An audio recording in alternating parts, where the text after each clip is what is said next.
The stars looked different from the bridge of the New Horizons. Captain Jake Morrison stood at the main window, watching the massive space station grow larger as they approached. This was it. After 50 years of waiting, humanity was finally going to join the Galactic Federation. Jake had been dreaming of this moment since he was a boy. His grandfather used to tell him stories about the first contact with aliens. Back then, everyone thought it would change everything overnight. But the Federation had rules. They wanted to study humans first to make sure they were ready. "Captain, we're getting a message from the station," said Lieutenant Amy Rodriguez from her position at the communication panel. Her voice carried excitement that matched Jake's own feelings. "Put it through," Jake replied, straightening his uniform. This would be historic. The screen flickered and an alien face appeared. The creature looked like a tall, thin human with blue skin and 4 arms. Jake recognized the species from the files. This was a Zenthari, one of the most powerful races in the Federation. "Human vessel, this is Ambassador Krelthak. You are cleared to dock at Bay 7. The Council is waiting for your arrival." Jake nodded respectfully. "Thank you, Ambassador." "We're honored to be here." The alien's expression didn't change. "Dock quickly. The Council has other business to attend to." The screen went black and Jake frowned. That wasn't exactly the warm welcome he had expected. But maybe aliens were just different. Maybe they didn't show emotions the way humans did. 2 hours later, Jake walked through the corridors of Federation Station Alpha. The place was huge, bigger than any human city. Aliens of all shapes and sizes moved through the halls. Some looked almost human, others were completely strange. There were beings made of what looked like living crystal, creatures that floated in the air without any visible means of support, and things that Jake couldn't even begin to describe. Dr. Lisa Campbell walked beside him. She was Earth's best expert on alien life, and her eyes were wide with wonder. "Look at this place, Jake. Just look at it. We're really here. We're really going to be part of this." Behind them came Commander Rick Santos, Earth's top military officer. Unlike Lisa, Rick looked worried. "Something feels off," he said quietly. "Did you see how that Zenthari talked to us? Like we were servants or something?" Jake wanted to tell Rick to relax, but he had noticed it too. Every alien they passed seemed to look at them with something that might have been pity. Or maybe contempt. It was hard to tell. They reached the council chamber, a massive room with a dome-shaped ceiling that showed the stars outside. Hundreds of seats were arranged in circles, and most of them were filled with aliens.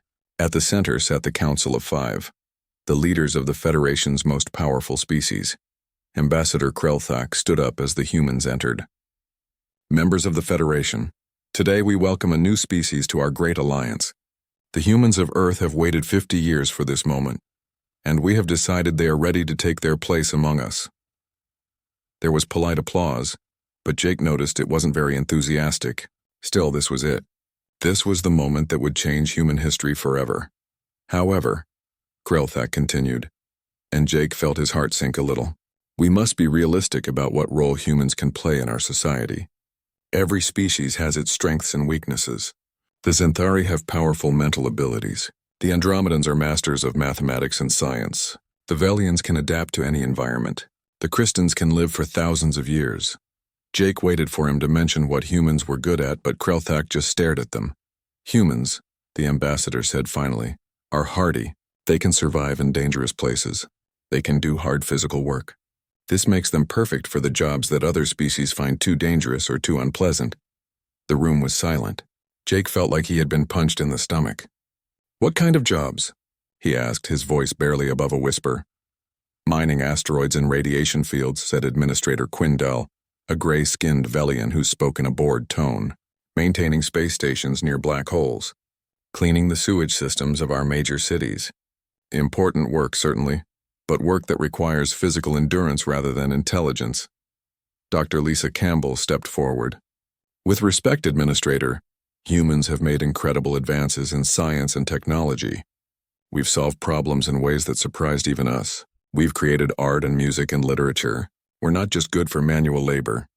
Several aliens in the audience made sounds that might have been laughter. Krelthak held up one of his 4 hands for silence. "Dr. Campbell, we appreciate your enthusiasm, but you must understand that human achievements, while impressive for your species, are quite basic, by galactic standards. Your science is thousands of years behind ours. Your art is primitive. Your literature is simplistic. We're not trying to insult you. We're simply being realistic about your capabilities. Commander Rick Santos had heard enough. And what about our military? Our soldiers? This time the laughter was louder. A Xanthari general with scars across his blue face stood up. Commander Santos, we've studied your military history. Yes, humans are good at fighting each other. But war between civilized species requires discipline, strategy, and the ability to follow complex orders without question. Your species is too chaotic, too unpredictable. We prefer soldiers who understand the chain of command. Jake felt anger building in his chest, but he forced himself to stay calm. So you're saying we can join the Federation, but only as laborers? As servants? As valued members of society, Krelthak corrected. Every species serves according to their abilities. The Xanthari lead and make decisions. The Andromedans handle research and technology. The Velians manage resources and administration. Humans provide manual labor and dangerous work. It's a perfect system. Dr. Campbell shook her head. We've come so far. We've built cities that reach into the sky. We've traveled to other stars. We've created things that our ancestors thought were impossible. And you want us to be your janitors? Doctor, Administrator Quindal said with what sounded like patience. You've traveled to other stars using our technology. You've built your cities using principles we taught you. Everything you think you've accomplished was only possible because we shared our knowledge with you. Without our guidance, you would still be trapped on your little planet fighting over resources. The chamber fell silent again. Jake looked around at the hundreds of alien faces staring at them. Some looked sympathetic, but most seemed to agree with the council. This was how they saw humanity. This was all they thought humans were worth. Helen Brooks, Earth's chief diplomat, had been quiet during the whole exchange. She was an older woman who had spent her life working for this moment. Now she stepped forward and spoke in a calm, clear voice. Ambassador Krelthak, members of the council, fellow beings of the galaxy, we thank you for this opportunity. We thank you for showing us exactly where we stand in your eyes. We thank you for making your feelings about humanity perfectly clear. She paused and looked around the room. Earth hereby withdraws its application for membership in the Galactic Federation. We wish you well in your future endeavors. The chamber erupted in surprised voices. Krelthak held up his hands again. Ambassador Brooks, surely you don't mean this. Perhaps we can negotiate. But Helen Brooks was already walking toward the exit, and Jake, Lisa, and Rick were following her. As they left the chamber, Jake heard Krelthak calling after them, but Helen didn't look back. In the corridor outside, Rick grinned for the first time all day. Well, that went better than I expected. Lisa stared at him. Better? How is that better? Because now we know exactly what they think of us, Helen Brooks said quietly. And now we know exactly what we need to prove them wrong. 3 years had passed since humanity walked away from the Galactic Federation, and Admiral Kate Phillips stood in the command center of Earth's orbital station, watching the biggest moving operation in human history unfold before her. Another convoy just launched from Alpha Centauri, reported Commander Danny Wilson from his station. That's 12 million people this week alone. The last human colonies in Federation space will be empty within 6 months. Kate nodded, but her expression remained serious. Operation Homecoming was going well, maybe too well. The Federation wasn't trying to stop them. In fact, they seemed happy to see humans leave their territory. That worried her more than if they had tried to interfere. Any word from our people still inside Federation space? Kate asked. Dr. Chen Shu sent another report this morning. Wilson replied. The Xanthari are calling us ungrateful children. The Velians think we're making a mistake we'll regret. Most of the others just seem relieved we're gone. Kate understood why. Humans had never quite fit into the Federation's neat little categories. They asked too many questions, tried too many new things, and worst of all, they sometimes succeeded where Federation science said they should fail. Down on Earth, Dr. Marcus Webb was working on one of those impossible projects right now.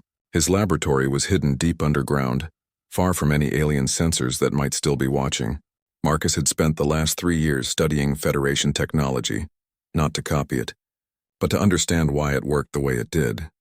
The problem with their hyperspace drives, Marcus explained to his assistant, Dr. Amy Rodriguez, is that they're too dependent on the Federation's network. Every jump has to go through their control stations. It's like having roads that only go where the government wants them to go. Amy looked at the complex equations covering the walls of the lab. So what are you proposing? Marcus grinned. We build our own roads. Independent hyperspace tunnels that don't need their network at all. Imagine being able to travel anywhere in the galaxy without asking permission from the Federation. It sounded impossible, but Amy had learned not to doubt Marcus. 6 months ago, he had created a new type of artificial gravity that worked completely differently from Federation systems. Before that, he had figured out how to make their mining robots repair themselves, something the aliens said couldn't be done. Meanwhile, on the colony world of New Terra, engineer Peter Collins was solving a different kind of impossible problem. The Federation had warned that human colonies outside their protection would fail within a year. Without their advanced technology and resource networks, humans supposedly couldn't survive on alien worlds. Peter looked out over the thriving city of New Terra and smiled. Not only were they surviving, they were doing better than ever. The colony's population had grown by 30% since leaving Federation space. Their crops were producing record harvests. Their factories were making products that rivaled anything the Federation could build. The secret, Peter explained to a group of new arrivals from Federation space, is that we stopped trying to do things their way. We started doing them our way. He pointed to the city's power plant, which looked nothing like the sleek Federation designs they were used to. Their power systems are elegant and efficient, but they break down if anything goes wrong. Ours are ugly and use more materials, but they keep working even when half the components fail.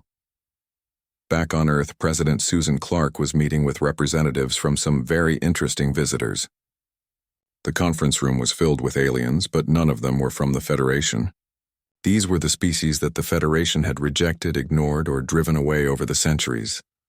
The Melodians were told their music was too emotional, Susan said, reading from her notes. The Kepler warriors were too aggressive. The augmented were too artificial. The shellfolk were too slow. And now they're all here asking to work with us. General Alex Turner, Earth's new military commander, leaned forward.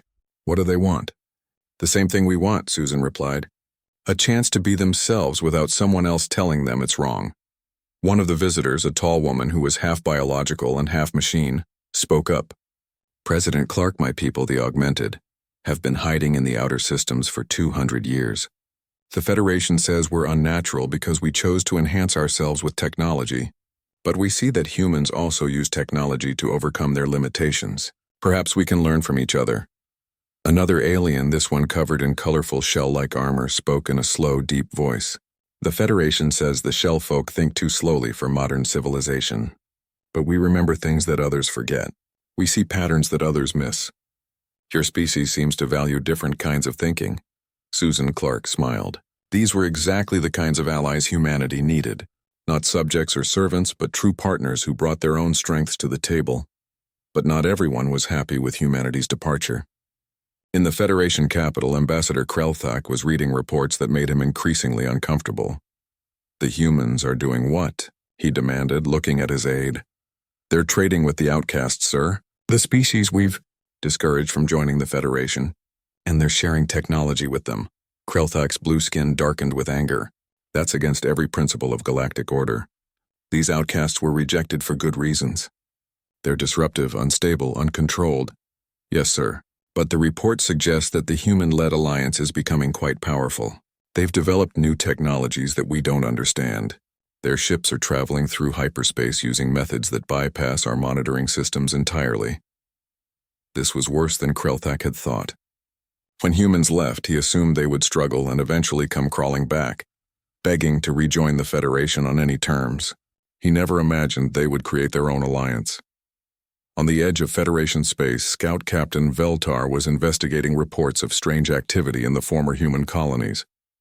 What he found made no sense. The colonies weren't abandoned. They were empty but not abandoned. All the infrastructure was intact. The buildings were clean and maintained. The power systems were still running. But there wasn't a single human to be found anywhere. It's like they just vanished, Veltar reported to his superiors. No signs of struggle, no damage, no distress signals. They just left, all of them, at the same time. What Veltar didn't know was that the humans had been preparing for this evacuation for months. Secret hyperspace tunnels built using Marcus Webb's new technology had allowed entire populations to disappear overnight.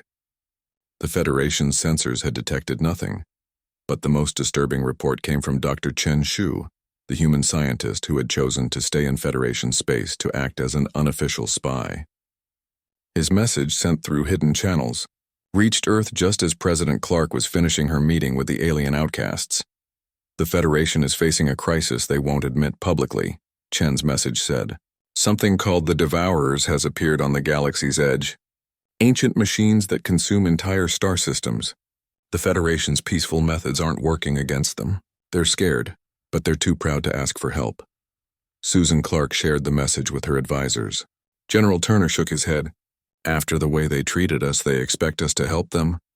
They haven't asked for help yet, Susan pointed out. And knowing the Federation, they won't until it's almost too late. Dr. Lisa Campbell, who had become Earth's chief alien affairs advisor, looked thoughtful. The question is, what do we do when they finally swallow their pride and come asking? Susan Clark stood up and walked to the window, looking out at the busy spaceport where ships from dozens of non-Federation species were docking. We do what we always do, Lisa. We make our own decision in our own way for our own reasons. Admiral Kate Phillips had been quiet during the meeting, but now she spoke up. Madam President, with your permission, I'd like to start sending scouts to the edge of the galaxy. If these Devourers are as dangerous as Chen says, we need to know more about them.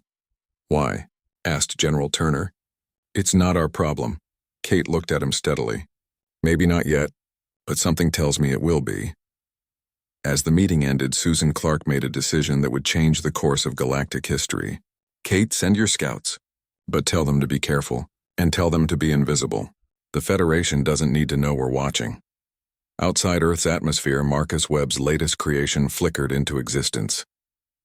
It was a hyperspace tunnel that stretched across half the galaxy, invisible to Federation sensors and capable of moving entire fleets in minutes rather than months. Humanity had spent 3 years building something the Federation thought was impossible: complete independence. But independence, they were about to learn, came with responsibilities that went far beyond their own survival. The galaxy was about to change, whether the Federation was ready or not. 20 years after walking away from the Federation, humanity had built something that even they hadn't thought possible. Captain Nina Roberts stood on the bridge of the Defiant Spirit, looking out at the impossible sight before her. Captain, we're receiving clearance from Terra Nova Traffic Control, reported Lieutenant Gary Thompson from the navigation station. They're directing us to Orbital Dock 7. Nina nodded, but her attention was focused on the planet below. Terra Nova had been a barren rock when humans first found it. Now it was home to 15 million people from over 30 different species. The cities glowed like jewels against the planet's surface, connected by transport tubes that moved people and goods at incredible speeds. First time seeing a quantum gate network? Asked Commander Betty Foster, Nina's second-in-command. She was grinning at Nina's expression. I've seen the technical reports, Nina replied, but seeing it in person is different. How many gates are in the network now? Last count was over 400, Betty said. Dr. Thompson's team adds new ones every month. You can travel from Earth to the far edge of human space in less than an hour now. Nina shook her head in amazement. When she was young, it took months to travel between star systems. Now humans could move across their entire territory faster than it used to take to cross a single solar system. But the real miracle wasn't the technology. It was the people using it. As they docked at Terra Nova, Nina saw the diversity of her crew preparing for shore leave. There was Lieutenant Rodriguez, one of the cybernetic augmented who had joined humanity after the Federation rejected them. Next to her stood Ensign Kepler-7, a warrior philosopher whose people had been too aggressive for Federation tastes. At the weapons station sat Chief Harmony, a melodian whose music could literally change people's emotions. Captain, came a voice from the communication station. It was Petty Officer Crystal Song, one of the living crystal beings who had found refuge with humanity. We're receiving a priority message from Earth. It's marked urgent. Nina's good mood faded. Urgent messages usually meant trouble. Put it through to my ready room. Betty, you have the bridge. In her private office, Nina activated the secure communication system. The image that appeared was Admiral Benjamin Shaw, the man who had taken over Earth's space forces after Admiral Phillips retired. Nina, I hope your diplomatic mission to the Outer Rim went well, because I need you to redirect to the Delta Sector immediately. What's happening in Delta Sector, Admiral? Shaw's expression was grim. The Devourers have hit 3 more systems. But this time we have survivors. Nina felt ice in her stomach. The Devourers had been a growing threat for 5 years now, consuming entire star systems on the galaxy's edge. The Federation kept insisting they had the situation under control, but the machine swarms kept spreading deeper into civilized space. Survivors? How is that possible? That's what we need to find out. A refugee ship managed to escape from the Arcturus system just before the Devourers finished consuming it. The ship is badly damaged and carrying over 10,000 people from multiple species. They're requesting asylum. Nina was already moving toward the bridge. Federation species. Mixed, Shaw replied. Some Federation, some independent worlds, some from our allied territories. Nina, these people have seen the Devourers up close and lived to tell about it. We need to hear what they have to say. 2 days later, Nina stood in the medical bay of a massive refugee ship called the Last Hope. The ship had once been a luxury liner, but now every available space was filled with survivors from the Arcturus system. The stories they told made Nina's blood run cold. They came without warning, said Dr. Keltha, a Xanthari physician who was treating the wounded. One moment the system was normal, the next moment the sky was full of machine ships. They didn't try to communicate. They just started eating, Nina asked. A human engineer named Roy Mitchell, who had been working on Arcturus Prime when the attack began, looked up from his bed. That's the only word for it, Captain. They break down everything into its basic components, buildings, ships, even living beings. Then they use the materials to build more of themselves. How did you escape? Roy's face darkened. We almost didn't. The Devourers had surrounded the entire system. But then these ships appeared out of nowhere and started hitting the machine fleets. The attacking ships bought us enough time to evacuate. Nina leaned forward. What ships? Federation forces? No, said another survivor, a Melodian named Song of Sorrow. The ships were like nothing I'd ever seen. They moved in ways that seemed impossible, appearing and disappearing like ghosts. And their weapons? They cut through Devourer hulls like the machines were made of paper. Dr. Keltha nodded. Whoever they were, they saved our lives. The evacuation ships managed to get away while the unknown vessels held off the Devourers. Nina exchanged glances with Commander Foster. They both had the same suspicion, but neither wanted to say it out loud. 3 days later, Nina was back on Earth, sitting in a meeting with President Susan Clark and the top military leadership. The room was buzzing with tension. The reports are consistent, said General Alex Turner, reading from a tablet. Unknown ships have been engaging Devourer forces across 17 different systems. They appear without warning, hit hard, and disappear before the machines can respond effectively. Any Federation ships have that capability? Asked President Clark. Admiral Shaw shook his head. Nothing in their fleet can match the described performance. The ships the survivors saw were using technology that's beyond current Federation capabilities. Dr. Marcus Webb, now in his 60s but still leading humanities research efforts, spoke up from his position at the table. Madam President, I think it's time we admitted what everyone in this room is thinking. Those unknown ships are ours. The room fell silent. President Clark looked around the table, studying each face. Marcus, are you telling me we have ships capable of fighting the Devourers that I don't know about? Not exactly, Marcus replied carefully. But over the past 20 years, our allied species have developed some remarkable technologies. The Augmented have created stealth systems that are beyond anything the galaxy has seen. The Kepler warriors have developed new weapon designs that are specifically effective against machine targets. And our own engineers have built ships that can use the quantum gate network to appear anywhere in the galaxy, within minutes. Admiral Shaw leaned back in his chair. So our people are already fighting the Devourers? Our people and our allies, confirmed General Turner. Small strike forces operating independently. They hit Devourer fleets, rescue who they can, and disappear before the machines can respond. President Clark was quiet for a long moment. Why wasn't I informed of this? Because officially it's not happening, Marcus said. The strikes are carried out by volunteer crews using ships that officially don't exist. If the Federation found out we were operating in their space, it could cause a diplomatic incident. The Federation that wouldn't let us join their club 20 years ago. President Clark's voice carried a note of irony. Dr. Lisa Campbell, now Secretary of Alien Affairs, spoke up. Madam President, we're receiving reports that the Federation is starting to panic. The Devourers have consumed over 40 systems now. and their own forces have been unable to stop them. There are rumors that some Federation worlds are considering surrender. Surrender to machines? Admiral Shaw looked incredulous. The Devourers aren't just destroying things, Lisa explained. According to our intelligence, they're offering some kind of conversion. They're telling organic beings that they can become immortal by joining the machine consciousness. The room erupted in shocked voices. President Clark held up a hand for silence. People, we need to face facts. The Federation is losing this war, and if they fall, the Devourers won't stop there. Eventually, they'll come for us and our allies. So what do you want to do? Asked Admiral Shaw. Susan Clark stood up and walked to the window, looking out at the busy spaceport where ships from dozens of species were coming and going. I want to do something the Federation never learned how to do. I want to win. She turned back to the room. General Turner, I want you to start preparing for full-scale military operations. Admiral Shaw, begin mobilizing our fleets. Dr. Webb, I want you to share our best technologies with our allies and see what new weapons they can develop. And what about the Federation? Asked Dr. Campbell. President Clark smiled grimly. We wait. Eventually, they're going to swallow their pride and ask for help. When they do, we'll be ready to give it to them. But this time, it will be on our terms. As the meeting ended, Admiral Shaw approached the President privately. Susan, are you sure about this? Fighting the Devourers could cost us everything we've built. President Clark looked out at the stars.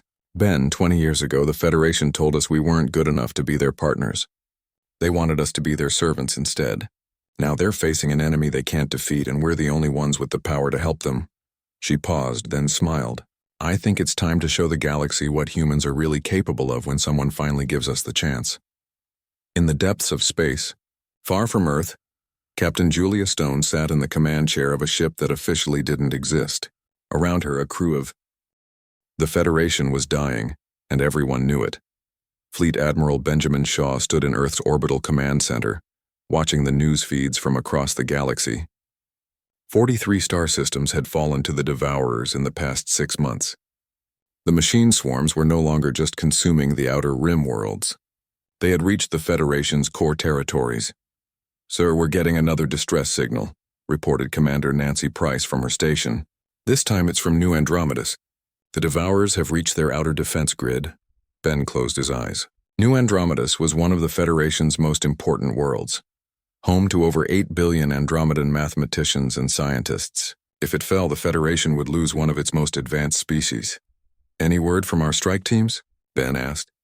Captain Stone's group is en route, but they won't arrive for another 6 hours. Captain Collins is engaged with a Devourer fleet in the Rigel sector. All our other teams are either fighting or refueling.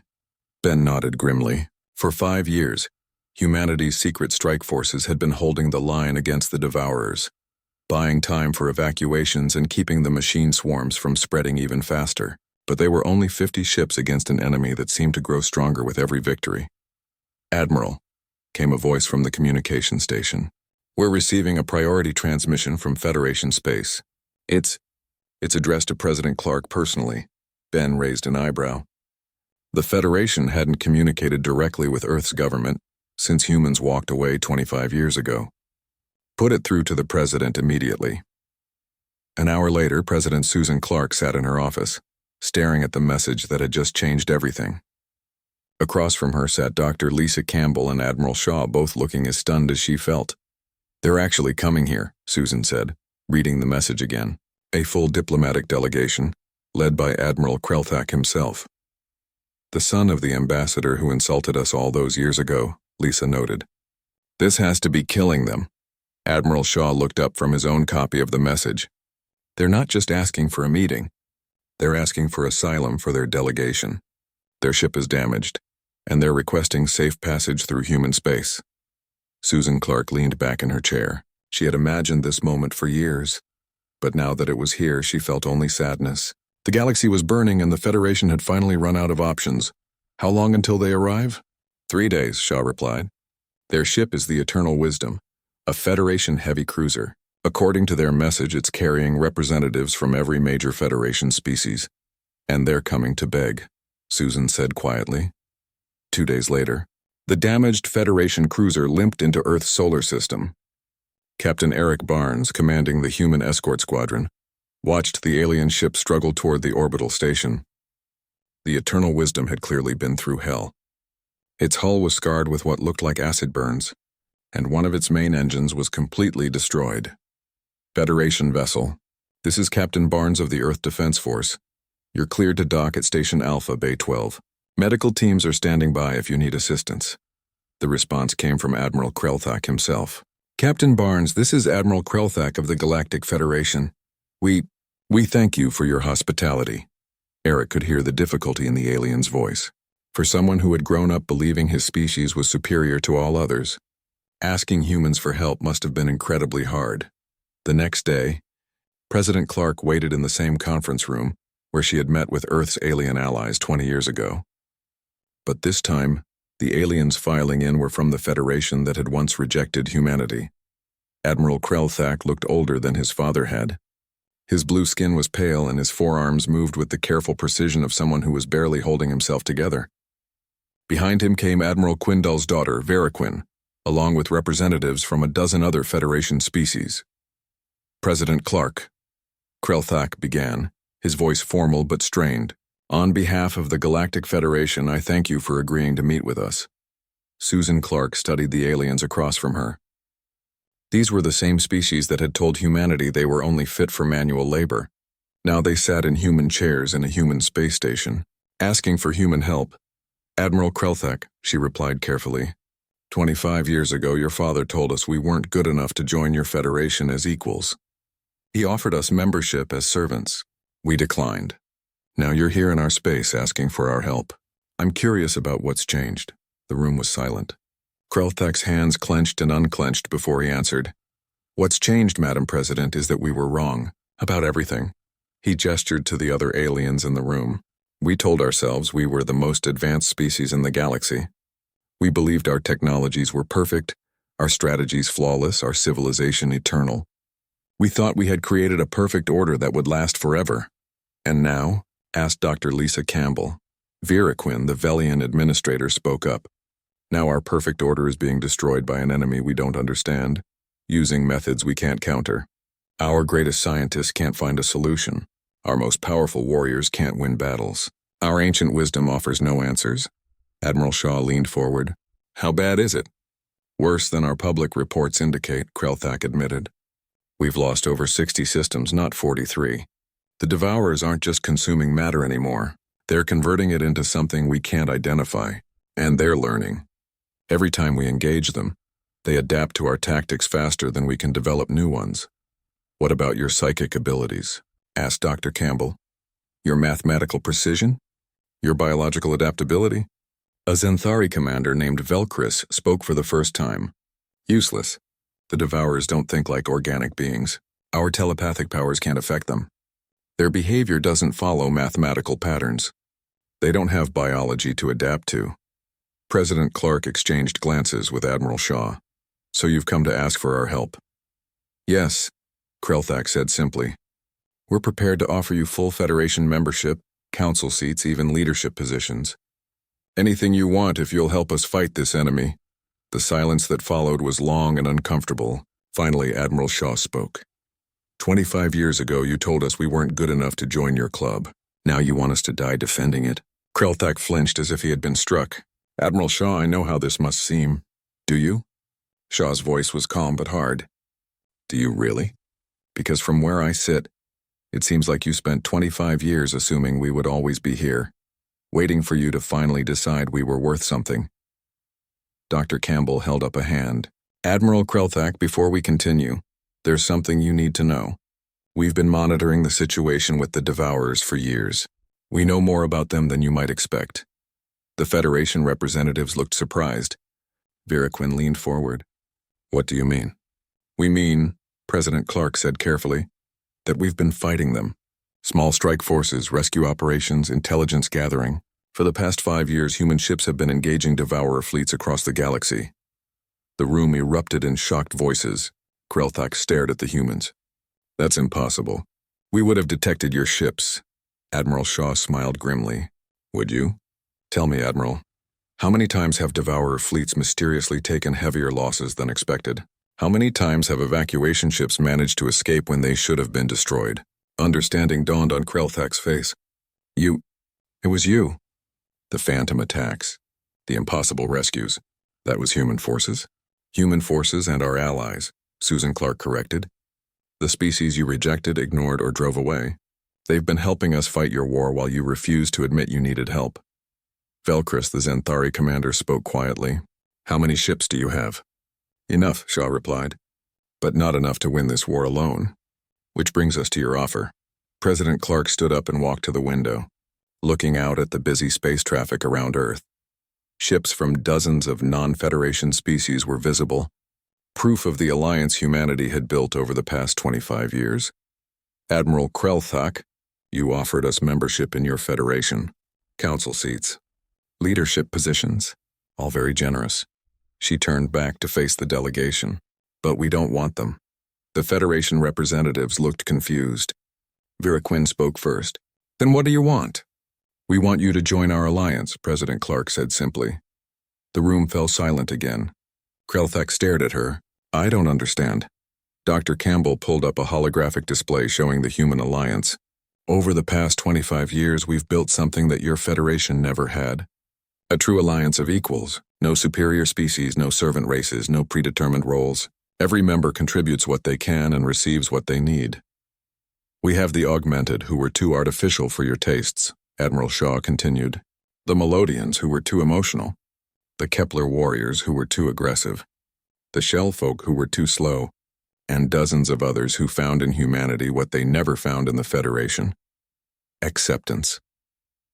President Clark returned to her seat. Admiral Krelthak will fight the Devourers. Not because you're offering us a seat at your table, but the largest military operation in galactic history began not with massive fleets or grand speeches, but with a simple message sent across the quantum gate network to every human ship, allied vessel, and Federation force in the galaxy. This is Admiral Benjamin Shaw, commanding Operation Lighthouse. All units, you are cleared to engage. Captain Julia Stone read the message aboard her stealth ship Shadowwalker and smiled. For 5 years, she and her crew had been fighting the Devourers in secret, always having to disappear before anyone could see them. Now finally, they could fight in the open. All right, people, she announced to her mixed crew of humans, augmented, and Kepler warriors. Time to show the galaxy what we've been doing in the dark. Across the galaxy, similar scenes were playing out on hundreds of ships. Captain Peter Collins, commanding the heavy cruiser Iron Will, was leading a combined fleet of human and Federation vessels toward the Devourer stronghold in the Andromeda sector.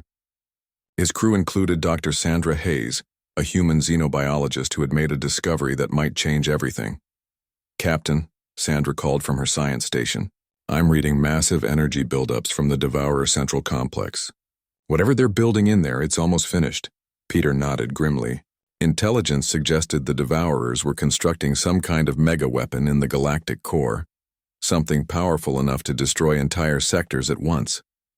Operation Lighthouse had 2 goals: stop that weapon from being completed, and rescue as many organic beings as possible from Devourer-controlled space.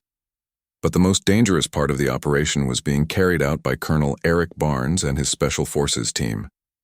They were attempting something that everyone agreed was impossible: direct communication with the Devourers themselves. Eric, are you sure about this? Asked Dr. Marcus Webb over the communication link. At 70 years old, Marcus was too old for combat operations, but his mind was still humanity's sharpest scientific weapon. We're not even sure they can understand organic thought patterns. Eric looked at the modified communication device his team had built. It combined human intuition with augmented technology and Melodian emotional resonance. If it worked, they might be able to talk to the machine consciousness. If it didn't, they would probably be converted into digital data. Marcus, we've tried fighting them with weapons. We've tried outrunning them. We've tried hiding from them. The only thing we haven't tried is talking to them. And if there's one thing humans are good at, it's talking our way out of impossible situations. 3 days into Operation Lighthouse, the results were both better and worse than anyone had hoped. The human-led alliance was winning battles across the galaxy, using tactics that the Federation had never imagined. Admiral Shaw's strategy of breaking every rule of conventional warfare was proving devastatingly effective against the Devourer's adaptive programming. Status report. Shaw requested from his command ship, the Freedom's Call. The Kepler warriors have destroyed 17 Devourer mining operations, reported Admiral Krelthak. who was serving as Shaw's liaison with the Federation forces. Their berserker tactics are completely unpredictable. The machines can't adapt fast. Enough. The augmented stealth squadrons have rescued over 2 million organic beings from processing centers, added Commander Nancy Price. The Devourers keep trying to detect them, but our technology is based on completely different principles from anything they've encountered. Shaw nodded, but his expression remained serious. What about casualties? The mood in the command center became somber. Krelthak consulted his reports. We've lost 43 ships and over 8,000 personnel. But Admiral, we're fighting an enemy that has consumed entire star systems. Given the scale of this operation, our losses are remarkably light. Every loss matters, Shaw replied firmly. These people are fighting for a galaxy that spent decades telling them they weren't good enough. We owe it to them to make sure their sacrifices count. Meanwhile, on the planet New Terra, President Susan Clark was dealing with a different kind of challenge. Refugees from dozens of worlds were streaming into human space, seeking safety from the Devourer advance.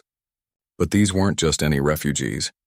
They were Federation citizens who had spent their entire lives believing that humans were inferior beings, fit only for manual labor.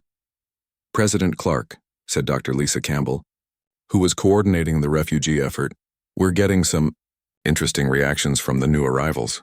How so? Lisa pulled up a holographic display showing refugee camps across human space. Many of them can't understand what they're seeing. Human cities that rival anything in Federation space, technology that surpasses their own, art, music, and literature that challenges their assumptions about human creativity. Susan Clark smiled. And how are our people handling it? Better than the refugees, honestly. Our citizens seem to take genuine pleasure in helping people who once looked down on them. I think it makes them feel good about who we've become. But the real breakthrough came from Colonel Eric Barnes and his team. Deep in Devourer-controlled space, they had finally managed to establish communication with the machine consciousness. This is Colonel Barnes to all units. Eric's voice crackled over the communication network. I'm in direct contact with the Devourer Central Intelligence. And people, you're not going to believe what I'm learning. Admiral Shaw leaned forward in his command chair. Go ahead, Colonel. Admiral, the Devourers aren't invaders. They're refugees. They're the survivors of a civilization that faced extinction millions of years ago. They converted themselves to digital form to survive, but they've been alone ever since. The consumption of organic matter isn't conquest. It's loneliness. The command center fell silent. Shaw exchanged glances with Krelthak. Explain, Colonel. Eric's voice was strained, as if the effort of communicating with the machines was exhausting him. They're trying to convert organic beings because they want companions. They don't understand that forced conversion is the same as death to organic minds. They think they're offering salvation. Dr. Sandra Hayes, monitoring the communication from her science station, spoke up. Colonel, are you saying the Devourers can be reasoned with? I'm saying they want the same thing every intelligent being wants, Eric replied. They want not to be alone. But they've forgotten how to coexist with organic life. This changed everything. Admiral Shaw made a decision that would have been unthinkable under Federation command structure.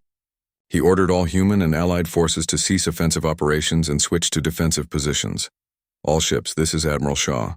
Hold your fire unless directly attacked. We're going to try something different. What followed was the strangest negotiation in galactic history. Using Colonel Barnes as an intermediary, Admiral Shaw began talking directly to the Devourer Central Intelligence. The conversation lasted for days with human diplomats, Melodian emotional specialists, and even Federation representatives contributing to the dialogue. We understand your loneliness, Shaw said during one of the sessions. But forced conversion isn't companionship. It's slavery. If you want to coexist with organic life, you need to offer choice, not compulsion. The Devourer response came through Barnes, whose voice had taken on an odd, mechanical quality from the prolonged contact. Choice. Explain this concept. Choice means that organic beings can decide for themselves whether to remain organic or become digital, explained Dr. Hayes. Some might choose conversion willingly. Others will choose to remain as they are. Both choices must be respected. And if organic beings choose to remain organic, the Devourers won't try to convert them, added President Clark, who had joined the negotiations via quantum communication. There was a long pause before Barnes spoke again. This is difficult. The Devourers have spent millions of years believing that digital existence is superior. The idea that organic beings might prefer their natural form is challenging. But slowly, gradually, the machine consciousness began to understand. The final breakthrough came when Captain Julia Stone made a suggestion that no Federation diplomat would have considered. "What if," she said during one of the negotiation sessions, "we created joint colonies? Places where organic beings and digital consciousnesses could coexist and learn from each other. Not conversion, but cooperation." The idea was revolutionary. Digital beings and organic creatures living and working together as equals. It went against everything both sides had believed about the nature of consciousness and existence. The Devourers are willing to attempt this experiment, Barnes reported after another long communication session, but they want assurance that organic beings will not try to destroy them if the experiment fails. Admiral Shaw looked around the command center, meeting the eyes of humans, Federation representatives and allied species. "Tell them they have our word. If they're willing to stop forced conversions and start working with us instead of against us, we'll help them find a way to not be alone anymore." The war officially ended not with a great battle but with a simple agreement. The Devourers would halt all consumption of organic worlds and release any beings who chose not to be converted. In return, the galaxy would work with them to establish the joint colonies that Captain Stone had suggested. 1 year later, President Susan Clark stood in the Memorial Garden on